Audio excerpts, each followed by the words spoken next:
హైదరాబాద్ సిటీలో sound pollution రోజురోజుకు పెరుగుతోంది. దీనికి తోడు సెల్ ఫోన్ల వాడకం పెరగడంతో రేడియేషన్, వినికిడి సమస్యలు ఎక్కువయ్యాయి.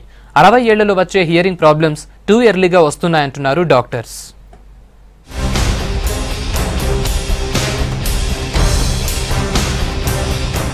హైదరాబాద్ మహానగరంలో వాయు కాలుష్యం సంగతి తెలిసిందే. వీటికి తోడు ఇప్పుడు శబ్ద కాలుష్యం, రేడియేషన్ సమస్యలు కూడా పెరుగుతున్నాయి. నగరంలో ఇటీవల సెల్ ఫోన్ల వినియోగం భారీగా పెరగడం జనం అనారోగ్యం బారిన పడటానికి మరో కారణం అంటున్నారు డాక్టర్లు. సిటీలో ఎవరి దగ్గర చూసినా లేటెస్ట్ ఆండ్రాయిడ్ ఫోన్లే. గంటలు గంటలు ఫోన్లలో మాట్లాడటంతో వినికిడి శక్తి కోల్పోతున్నారని చెప్తున్నారు. రేడియేషన్ తో తలనొప్పి, చెవిపోటు లాంటి ఇబ్బందులు పడుతున్నారని అంటున్నారు. ఇయర్ ఫోన్స్ ఉపయోగించకపోవడం మరింత ప్రమాదకరం అంటున్నారు డాక్టర్లు. ఎక్కువగా సెల్ ఫోన్ లో మాట్లాడడం వల్ల చెవి కొంచెం రెడ్నెస్ కావటం, అంటే ఎర్రబడిపోతుంది. చెవిలో శబ్దాలు వస్తున్నాయి వాళ్ళకు. టినైటిస్ అంటారు దాన్ని. టినైటిస్ అంటే చెవిలో దానంతర అదే శబ్దం పుడుతుంది. ఆ రీసౌండ్ లాగా రావటం వల్ల వాళ్ళు ఎక్కువగా కాన్సన్ట్రేట్ చేయలేకపోతారు. దాని తర్వాత వినటం కూడా కొంచెం తగ్గినట్టు అనిపిస్తుంది వాళ్ళకు. పరిష్కారం ఏంటంటే సెల్ ఫోన్ అనేటువంటిది తక్కువ వాడాలి. వాడినా కూడా అది హ్యాండ్స్ ఫ్రీ. రెండవది, వీలున్నంత వరకు బ్లూటూత్ వాడినా కూడా 50% వరకు ఆ రేడియేషన్ తగ్గించడానికి అవకాశం ఉంటుంది. ఫోన్లతో పాటు సౌండ్ పొల్యూషన్ వల్ల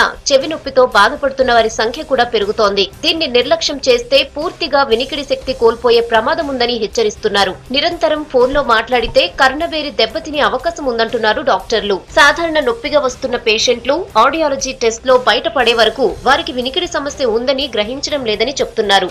ఎక్కువగా మొబైల్ యూజ్ చేసే వాళ్ళు కానీ, లాంగ్ టైం 1 అవర్ కానీ హాఫ్ అన్ అవర్ కంటిన్యూస్ గా మొబైల్ మాట్లాడే వాళ్ళకి ఏంటంటే, మేము చూసిన కేసెస్ లో ఎక్కువ శాతం 90% high frequency hearing loss, 4 kHz notch ఎక్కువగా వస్తుంది. వీళ్ళకి ఏంటంటే సిమ్టమ్స్ ఏముంటాయంటే టినైటిస్ ఉంటుంది, పిన్న రెడ్డిష్గా అవుతుంది, ఇయర్ పెయిన్ రావడం కానీ అలాంటి సిమ్టమ్స్తోని వాళ్ళు మా దగ్గరకు వస్తారు. మొబైల్ మేము వాళ్ళకి తక్కువగా యూజ్ చేయండి, ఒక ఫోన్ కాల్కి మధ్య చాలా గ్యాప్ ఇవ్వండి, అది మేము సజెస్ట్ చేస్తాం. సిటీలో మెయిన్ జంక్షన్స్ లో పనిచేసే వారు వినికిడి సామర్థ్యం కోల్పోతున్నారని అంటున్నారు. ఇలాంటి వారిలో యువత, మధ్య వయస్కులు ఎక్కువని చెప్తున్నారు. చాలా పెరిగిందండి. ఇంతకు ముందు ఎలా అంటే చాలా చిన్న పిల్లలు, అంటే పుట్టుకతో ప్రాబ్లం ఉన్న వాళ్ళు వచ్చేవాళ్ళు, తర్వాత కొంచెం పెద్ద ఏజ్ అయిపోయిన వాళ్ళు వచ్చేవాళ్ళు. ఇప్పుడు ఏంటి అంటే మిడిల్ ఏజ్ వాళ్ళు కూడా హాస్పిటల్స్కి రావడం చాలా పెరిగింది.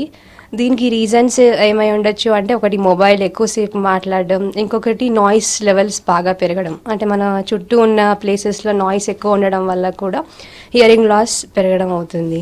సౌండ్ పొల్యూషన్ బారిన పడకుండా తగిన జాగ్రత్తలు తీసుకోవాలని సూచిస్తున్నారు డాక్టర్లు. ఫోన్ మాట్లాడేటప్పుడు ఇయర్ ఫోన్స్ వాడటంతో పాటు ఎక్కువసేపు ట్రాఫిక్ లో ప్రయాణం చేయొద్దని అంటున్నారు.